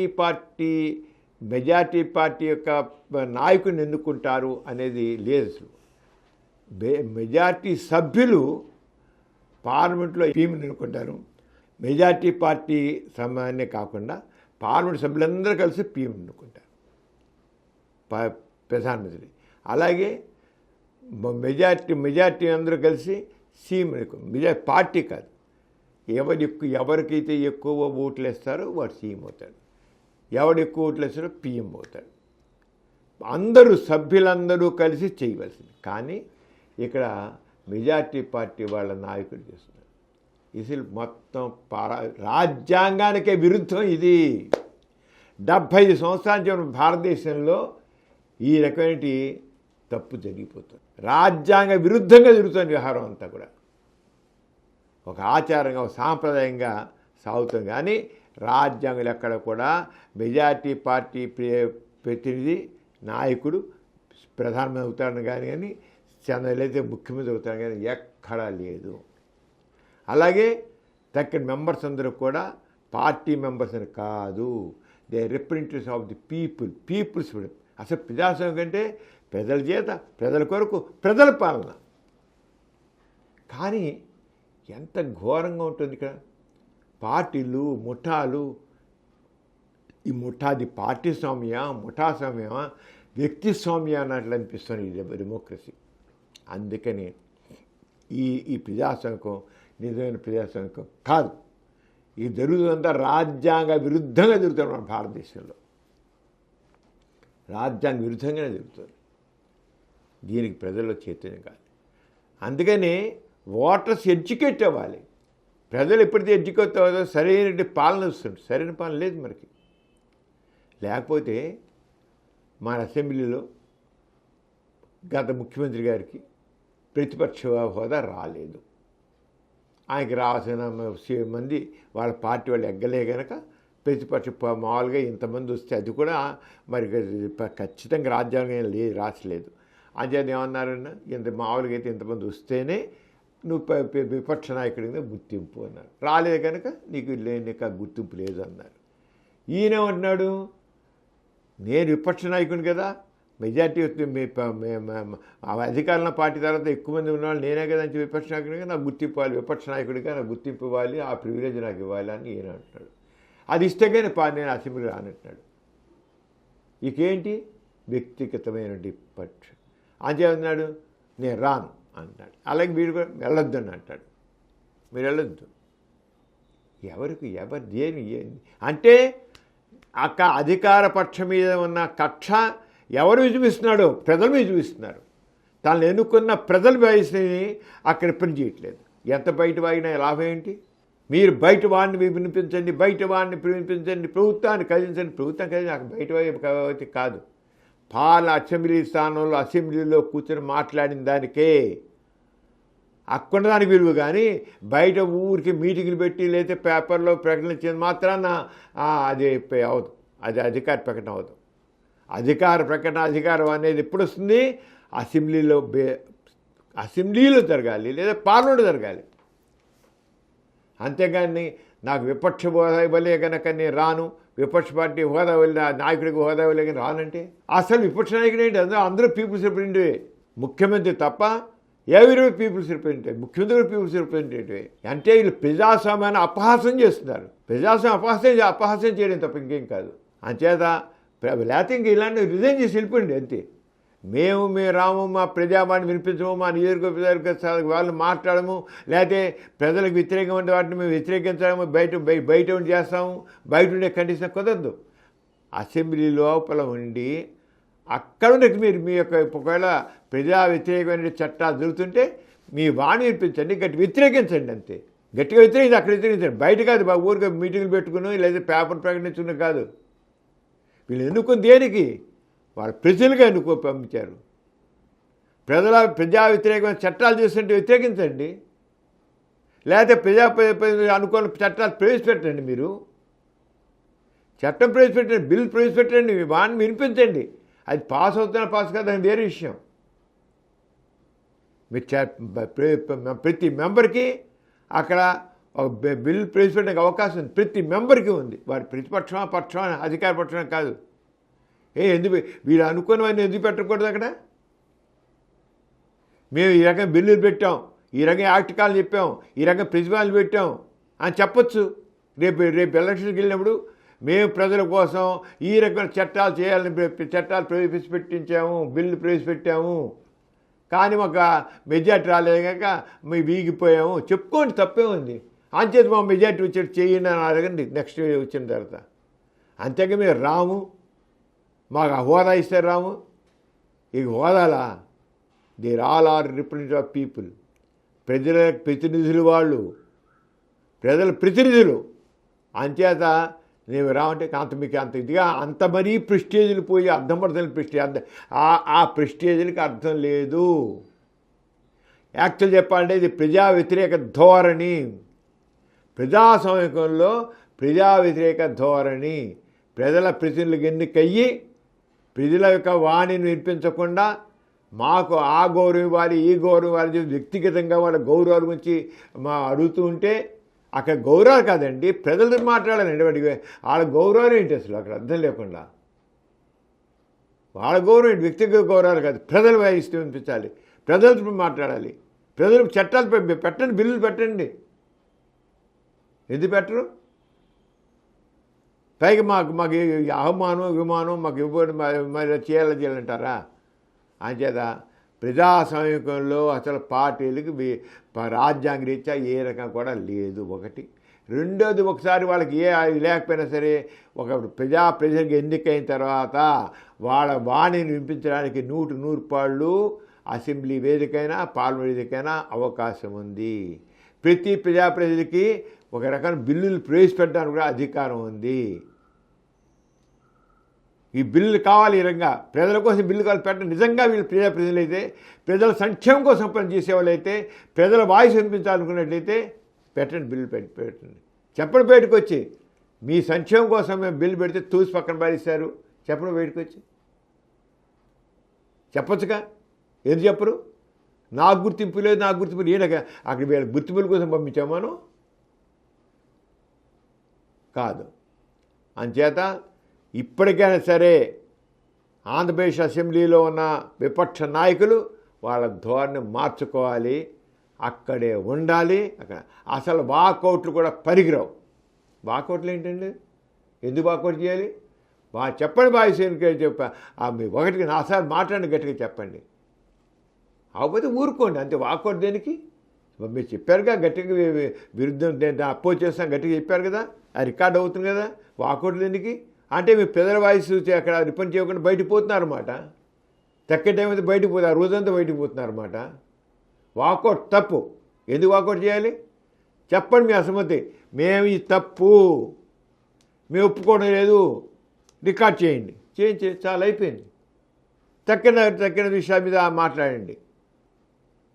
వాకౌట్ చేయడం ఏంటి అంటే ప్రజల యొక్క ప్రాతినిధ్యాన్ని అపహాసం చేస్తున్నారు వీళ్ళు. అపహాసం చేయడమే ప్రజాప్రాతినిధ్యాన్ని. అంటే ప్రజాస్వామ్యం ఏంటంటే తెలియని మనుషులు, ప్రజాప్రాతినిధ్యం అంటే తెలియని మనుషులు, వీళ్ళ మన నాయకులు, వీళ్ళ మన ప్రజాప్రతినిధులు. ప్రజల చేతంతో అవ్వాలి. నిలబెట్టండి మీరు మీ ఆ ప్రజాప్రతినిధులు మీ నియోజకవర్గం వచ్చినప్పుడు నిలబెట్టి, నువ్వు బయట వాకౌట్ చేసి వచ్చావు, దక్కని విషయాలు మీద ఎందుకు మాట్లాడేది? నువ్వు పట్టుకొని నిలదీయండి. నువ్వు రావడానికి లేదు, అక్కడ ఉండు. అక్కడ నువ్వు అసెంబ్లీలోనే కూర్చోవాలి, పార్లమెంట్లోనే కూర్చోవాలి. మాట్లాడకుండి మా గురించి మాట్లాడు. నీ గొప్పలు చెప్పుకోవడం కోసం, నీ బడాయి కోసం మేము పంపించలేదు, మా కోసం పంపించాను నిన్ను. మా కోసం నీ యొక్క స్టేటస్ చెప్పుకోవడం కోసం కాదు, నీ ఆడంబరాల కోసం మేము పంపించాలి. ఆడంబరాలు ఏంటి అసలు? మా ప్రతినిధికి వెళ్ళావు, మా తరపున చెయ్యి. ఆంధ్రజాతి ఎక్కడి నుంచి ప్రజా ఎంత చైతన్యం రాలండి ఓటర్లో. ఎవడైతే బాగా చేశారో పట్టుకుని బయటకు వచ్చి బాధించండి వాళ్ళని. నువ్వు మా ప్రాతినిధ్యం ప్రతినిధిగా వెళ్ళి మాతో మాట్లాడు అపోజ్ చెప్తే కుదరదు, ఊరుకో, తక్కిన విషయాలు మాట్లాడు. ఇంకా చాలా విషయాలు ఉన్నాయి. నువ్వు బయటకు వచ్చి రోజంతా ఎన్నో అయిపోయాయి, బిల్లు పాస్ అయిపోయాయి.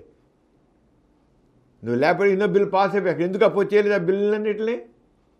నువ్వు నచ్చపోతే చెప్పి అపోజ్ చేయలేదు. అందుకని రాజ్యాంగాన్ని అపహాసం చేస్తున్నారు ప్రజాప్రతినిధులందరూ. దీని ఇప్పుడు అందుకే ఓటర్స్ చైతన్యం అవ్వాలి. ఓటర్స్ చైతన్యం అయితే ఈ రకమైన విషయం ఉండవు. లేకపోతే నాకు ముఖ్యమంత్రి నాకు విపక్ష నాయకుడు హోదా కనుక నేను రాను అంటే ఏంటి? వాటిని తీసి ఇంకా అంత బడాయిపోయేట్లయితే, అంత ఎదిగిపోతే రిజైన్ చేయండి. కొత్త వాళ్ళు వస్తారు, రిజైన్ చేసేయండి. మీ స్థానంలో ఇంకోటి చాలకులు అవుతారు, వాళ్ళు చేస్తారు.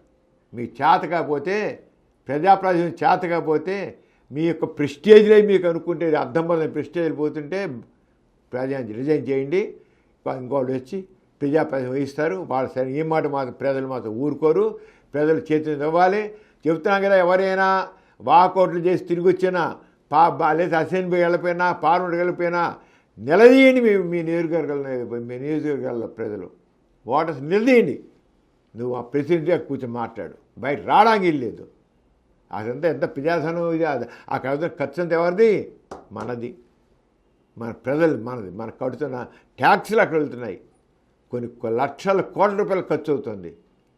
వీళ్ళు సరదాకా, వీళ్ళ విలాసాలకా, వీళ్ళ డాబులకా కాదు, ప్రజల కోసం. అందుచేత అది తెలుసుకోవాలి. లేదా ఈ చైతన్యం ఇదే నాస్తిక చైతన్యం. డాక్టర్ గారు 2025 జనవరి 4-5 తేదీల్లో ప్రపంచ నాస్తిక మహాసభలని నాస్తిక కేంద్రం నిర్వహిస్తోంది కదా, ఆ సభల విశేషాలను ఒకసారి తెలియజేస్తారా? మీరు ప్రపంచ నాస్తిక మహాసభలు ఇంతకు మనం విజయవాడ చాలా నిర్వహించాం. మళ్ళీ రేపు జనవరి 4 తేదీల్లో విజయవాడ నాస్తిక కేంద్రంలో ప్రపంచ నాస్తిక నడుస్తుంది. వివిధ దేశాల నుంచి నాస్తికులు, అలాగే హ్యూమనిస్టులు, రేషనలిస్టులు, ఫ్రీ థింకర్స్ అనేక మంది వాళ్ళ నాయకులు వస్తున్నారు, ప్రతినిధులు వస్తున్నారు, అందరూ పాల్గొంటున్నారు. మన దేశం నుంచి కూడా అన్ని జిల్లాల నుంచి, మన ఆంధ్రప్రదేశ్ నుంచి అన్ని జిల్లాల నుంచి, అలాగే అన్ని రాష్ట్రాల నుంచి కూడా వస్తున్నారు. ఎక్కడి నుంచో అన్ని రాష్ట్రాల నుంచి కూడా వస్తున్నారు. నాస్తికత్వం మీద చాలామందికి తెలుసుకోలాగే ఉంది. అంచేత ఈ సందర్భంలో జనవరి 4 తేదీ జరగడానికి అందరూ రావాలని కోరుతున్నాను. పూర్తి వివరాలు మీకు చాలా వరకు నెక్స్ట్ మనం బులెటిన్లో తెలియజేద్దాం.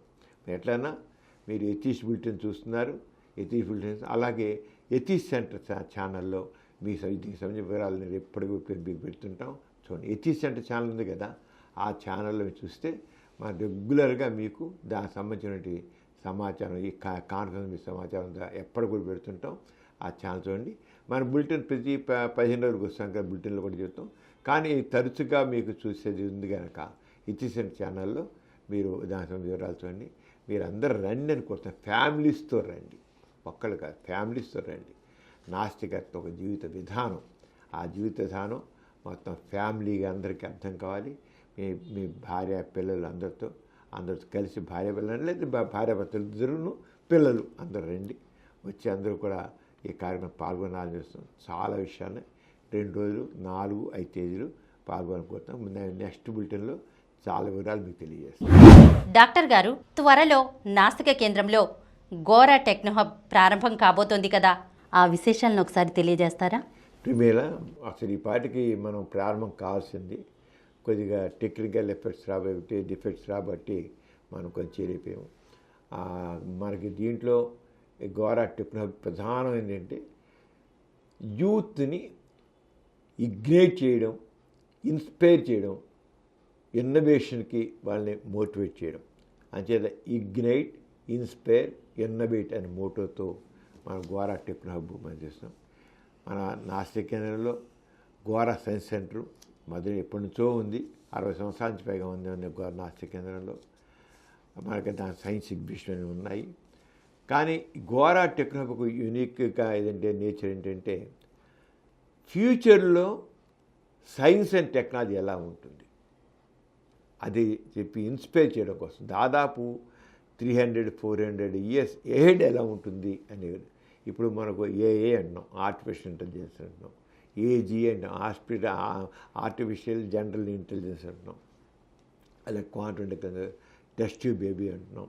అలాగే ఇప్పుడు అసలు ఆర్టిఫిషియల్ ఓంబు ఇటీవల ఆర్టిఫిషియల్ ఇంకా తల్లి తండ్రి ఇంకా కడుపులు ఏం అవసరంలా. ఇప్పుడు మన జపాన్లో రీసెంట్గా ఒక బేబీ పుట్టింది. అదేంటే భర్త యొక్క వీరి కణం భార్య యొక్క ఎగ్గు రెండు కలిపి బయటే కలిపి మన ఐవీఎఫ్ అంటే చేసి ఒక కృత్రిమైన గర్భం బయటే పెట్టి ఆ అట్మాస్ఫియర్ అంతా దాంట్లో పెట్టి టెస్ట్ ట్యూబ్లో అయినాయి అలా పెట్టి దాంట్లో బేబీ అంతా అక్కడే ఎదుగుతుంది అన్నమాట. 8 మాసాలు 9 మాసాలు దాంట్లోనే ఎదుగుతుంది. ఇప్పుడు ఆల్రెడీ జపాన్లో బేబీని డెలివరీ చేశారు ఆర్టిఫిషియల్ ఊమ్లో. మనం చూద్దాం అది మీకు. అదే ఆర్టిఫిషియల్ పెట్టి ఆరంగా ఇంత ఇదిగా సైన్స్ డెవలప్ అవుతుంది. అంటే ఇప్పుడు ఆరోగ్యం చెడి బాగుండిన వాళ్ళు లేదా ఇంకో రకంగా టైం పెట్టలేని వాళ్ళు అందరూ బిజీ అయిపోయారు. కానీ పిల్లలు కావాలని కోరుకుంటారు. ఇలాంటి దీంట్లో ఆర్టిఫిషియల్ ఊమ్ ఎక్సలెంట్ ఆర్టిఫిషియల్ గురించి ఇలాంటివి, అలాగే క్లోనింగ్ గురించి, డ్రోన్స్ గురించి, ఇంక ఇదే కాదు అసలు. అలాగే రాకెట్ ఎలా వెళ్తుంది ఏంటి, రాకెట్ మెకానిజం లాంచ్ అవ్వడం కూడా మనం పెడుతుంది దాంట్లో, అది పనిచేసే రాకెట్. అలాగే స్పేస్ సైన్స్ వంటి స్పేస్ టెక్నాలజీ ఎలా ఉంటుంది అంటే స్పేస్లో ఇవన్నీ స్పేస్ శాటిలైట్స్ ఎలా ఉన్నాయి అవన్నీ ఎలా చేస్తున్నాయి. స్పేస్ సైన్స్ అంతా కూడా ప్రత్యేకంగా ఒక పెద్ద గదిలో స్పేస్ సంబంధించి మనం దాంట్లో మీ స్పేస్లో ఉన్నట్లుగా ఫీలింగ్ ఇచ్చి అక్కడంతా స్పేస్లో ఉన్నన్నీ కూడా మొత్తం చూస్తాం. అలాగే చంద్రమండలం మీద ఒక రాకెట్ లాంచ్ అయితే ఆ దాంట్లోంచి ఒక రోవర్ కింద దిగి అది ఎలా తిరుగుతుంది, తిరగడంతో మనం మొత్తం చూపిస్తున్నాం. అలాగే ఆ రంగా అన్నీ పెట్టినప్పుడు చిన్న ఇంకా కొద్దిగా ఫినిషింగ్ టచ్లు ఉన్నాయి. అది త్వరగా పూర్తయిపోతే దాన్ని కొంత త్వరలోనే ప్రారంభిస్తాము. ఆల్మోస్ట్ అంత అయిపోయింది. ఇది యునీక్ ఎగ్జిబిషన్, దాంట్లో డౌట్ లేదు. Unique scientific exhibition. ప్రతి వాళ్ళు మాత్రం వచ్చి చాలా తప్పకుండా నేర్చుకుంటే ఇది ఎంటర్టైన్మెంట్ కోసం మాత్రం కాదు, నాలెడ్జ్ కోసం. ఊరికే సరదాగా మనం చాలా ఎగ్జిబిషన్లు వస్తే ఎంటర్టైన్మెంట్ కోసం వస్తాం. ఇది ఎంటర్టైన్మెంట్ కాదు, నాలెడ్జ్ని ఇవ్వడం. థాట్ ప్రొవోకింగ్గా ఉంటుంది, ఇన్స్పైరింగ్గా ఉంటుంది, ఇన్నోవేటివ్గా ఉంటుంది. వాళ్ళు ఆ సైంటిఫిక్ అన్ని ఇగ్నైట్ చేస్తుంది అన్నమాట. అంచేత కొద్ది రోజుల్లోనే దాని ఇనాగ్రేషన్ జరుగుతుంది. లాస్ట్ టైం అసలు అయిపోతుందని చెప్పాను నేను, కానీ ఇంకా కొంచెం చిన్న ఇబ్బందులు రాబట్టి పూర్తి మన మెటీరియల్ రావడం లేట్ అవ్వబట్టి అవ్వలేదు. అది ఆ మెటీరియల్ రాగానే ఇంకా కొద్ది చిన్న ఫినిషింగ్ టచ్లు మిగిలిన అవన్నీ ఒక 2 ఎగ్జిబిట్స్ అని చేస్తాం. ప్రతి వాళ్ళు మాత్రం చూడండి. ముఖ్యంగా ఈరోజు యూత్ అంతా చూడాలి, చూసి వాళ్ళు ఎందుకంటే వాళ్ళు ఎందుకు ఏమిటి ఎలా అనిపించి ఈ మూఢనమ్మకాలను వదిలిపెట్టాలి. Scientific knowledge and scientific temper ఆ రెండు డెవలప్ చేసుకోవాలి. దానికోసం Gora tech hub Gora science centre అది ఎందుకు ఏమిటి ఎలా అని సైంటిఫిక్ నాలెడ్జ్ని సైంటిఫిక్ టెంపర్ డెవలప్ చేయడానికి కృషి చేస్తుంది. దాన్ని అదే ఇంకొద్దిగా ఎక్కువ ప్రోత్సహించడం కోసం అని పెడుతున్నాం. మన దీంట్లో దీన్ని పెంచడంలో అనేక మంది ఇంజనీరింగ్ కాలేజీ ప్రొఫెసర్స్ మనకి ఎంత కోఆపరేట్ చేస్తున్నారు. ఎలక్ట్రానిక్ ప్రొఫెసర్స్ వాళ్ళందరూ కూడా అభినందనలు. మీ అందరూ తప్పకుండా వచ్చి చూడండి. కొంత నా ఉద్దేశం వచ్చేసరికి అయిపోతుంది, మీరు మళ్ళీ ఈ నెలాఖరికల్లా బహుశా పూర్తి అయిపోతుంది. అది చేద్దాం. అది అంచేత ఇది చాలా ఇన్స్పైరింగ్గా ఉంటుంది మనం చెప్పగలను. మీ అందరికీ సైన్స్ గురించి ఏమాత్రమైనా ఆసక్తి ఉన్న వాళ్ళు మాత్రం చాలా ఎక్కువ కుతూహలంగా కుతూహలం కలిగిస్తుంది, ఇన్స్పైర్ చేస్తుంది. అంచేత మీ అందరూ చూడాలని కోరుతున్నాను. ఎక్కడెక్కడ వాళ్ళందరూ గురించి చూడాలి, తెలుసుకోవాలి, నాలెడ్జ్ గెయిన్ చేయాలి. అంచేత మీ అందరికి వెల్కమ్ చేస్తూ త్వరలోనే మళ్ళీ అయిపోతుంది. బహుశా నెక్స్ట్ బులెటిన్ వచ్చేకల్లా ప్రారంభంగా అయిపోవచ్చు. మొత్తం తేలిగా కొద్దిపాటి ఫినిషింగ్ టచ్లు ఉన్నాయి, అయిపోగానే అయిపోయింది. ఇప్పుడు ఆల్రెడీ రోబో ఉంది, రోబోయే గైడ్గా ఉండి తీసుకెళ్ళి మొత్తం అంతా చూపిస్తుంది. తర్వాత లాస్ట్కి క్వశ్చన్స్ అని అడిగితే ఎవరు వచ్చిన వాళ్ళ క్వశ్చన్స్ అడిగితే ఆ క్వశ్చన్స్ ఆన్సర్ ఇస్తుంది. హ్యూమనాయిడ్ రోబో ఉంది, హ్యూమనాయిడ్ రోబో పెట్టాం. అది అంత ఇదిగా అంత యునిక్ కొత్త విధానంలో కొత్త పద్ధతిలో ఉంది. చేత బహుశా ఆంధ్రప్రదేశ్లో ఈ రకంగా ఎక్కడ ఉంది నేను అనుకోను. ఆ హ్యూమనాయిడ్ రోబోతోనే ఇంత నాలెడ్జ్ కూడా ఇచ్చేట్లుగా అప్డేట్ చేస్తున్నాం. అది కూడా చూసి పార్ట్ అండ్ పార్సల్ మనతో ఉంటుంది అక్కడ. అలా చేస్తున్నా అందరూ రావాలని చూడడానికి కోరుతున్నాను. మరి త్వరలోనే అయిపోతుంది. మరి ప్రేమీల మన ఇవాళ చాలా విషయాలు మనం తెలుసుకున్నాం. ఒకటి మాట చెబుతున్నాను, ఈరోజు నవంబర్ 15 గోరా గారి జయంతి. గోరా గారి జయంతి సందర్భంలో మన నాస్తిక కేంద్రంలో ఒక సమావేశం ఏర్పాటు చేసాం. ఇవాళ మధ్యాహ్నం 11 o'clock జరుగుతుంది. దాంట్లో science and technology and social progress, science technology, so advancement of science and technology and social progress అని. అంటే సైన్సు టెక్నాలజీ పురోగతి, సామాజిక ప్రగతి అని చెప్పేసి. అండ్ డాక్టర్ నాగేశ్వరరావు గారు SRNCR కాలేజీలో ప్రొఫెసర్ అండ్ ఫిజిక్స్ ప్రొఫెసరు, ఆయన దీని గురించి మాట్లాడుతున్నారు. అంటే గోరా గారి జయంతి సందర్భంలో ఈ రోజునే మధ్యాహ్నం 11 o'clock అంటే నవంబర్ 15 గోరా గారి జయంతి అనమాట. అంచేత ఈ బులెటిన్ చూసిన వాళ్ళు వెంటనే మీరు 11 o'clock కూడా అటెండ్ అవ్వండి. నెక్స్ట్ బులెటిన్లో ఈ విషయాన్ని చెబుతాం. అలాగే మరి ఎథిసెంట్ ఛానల్ ఉంది కదా, దాని లైవ్ వస్తుంది, చూడండి. ఈ కార్యక్రమం మొత్తం లైవ్ వస్తుంది. మొత్తం అంతా ప్రోగ్రామ్ అంతా లైవ్లో చూడవచ్చు. అది కూడా గుర్తుంచుకోండి. ఈ రోజున మధ్యాహ్నం 11 o'clock నుంచి ఉంటే కార్యక్రమం చూడడానికి కోరుతున్నాం. మరి మీరందరూ యూట్యూబ్లో సమరం ఛానల్స్ చూస్తున్నారు. మన 20 ఛానల్స్ చాలా చక్కగా అందరికి ఆదరణ పొందుతున్నాయి. మెయిన్ గోల్ అంటే ఈ సమాజాన్ని అభ్యుదయ ప్రధాన నడిపించాలి.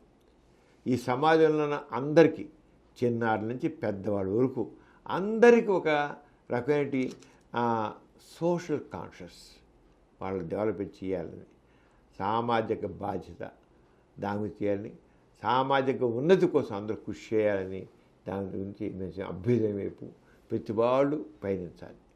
సామాజిక అభ్యున్నతి కోసం, సమాజ ప్రగతి కోసం అందరూ కృషి చేయాలి. ఈ సమరం ఛానల్స్ అన్నీ కూడా అన్నీ చెప్పి పిల్లలు కావచ్చు, యువత కావచ్చు, మహిళలు కావచ్చు, ఎవరిని కాదు మొత్తం అందరూ. అలాగే హెల్త్ గురించి చాలా పెడుతున్నాము, తర్వాత సైన్స్ గురించి చాలా పెడుతున్నాము. నాస్తికత గురించి 5 ఛానల్స్ ఉన్నాయి, అది చూడండి. అలాగే న్యూస్ ఛానల్ ఒకటి ఉంది, చాలా బాగా అందరి ప్రశంసలు పొందుతుంది న్యూస్ ఛానల్. హెల్త్ ఛానల్ అలాగే, ప్రగతి ఛానల్ అలాగే, అలాగే ఎథిక్స్ ఛానల్స్ అన్నీ కూడా చాలా దగ్గర ఉన్నాయి. అందరూ చూడడం. దీని పర్పస్ ఇది మొత్తం ప్రగతి, మన యొక్క సమరం ఛానల్ పర్పస్ అంటే అభ్యుదయం వైపు సమాజాన్ని నడిపించాలని. అంతే మీ అందరూ చూడడానికి కోరుతూ మరి ప్రిమేర ఇవాళ చాలా విషయం అని చెప్పుకున్నాం. మళ్ళీ అందరికి సెలవు పుచ్చుకున్నాం. నెక్స్ట్ బులెటిన్లో కలుస్తున్నాం. అందరికీ జై ఇన్సాన్. జై ఇన్సాన్. ఈ కార్యక్రమం మీకు ఎంతో నచ్చింది కదా. ఇటువంటి మరిన్ని వీడియోల కోసం అనతి కాలంలోనే 20 కోట్ల వ్యూస్ సాధించిన సమరం ఛానల్ సమర్పించు ఎథిస్ట్ బులెటిన్ ఛానల్కు సబ్స్క్రైబ్ చేయండి, లైక్ చేయండి, మీ ఫ్రెండ్స్కి షేర్ చేయండి. అలాగే ప్రక్కనున్న గంట సింబల్ని ప్రెస్ చేయడం మర్చిపోకండి.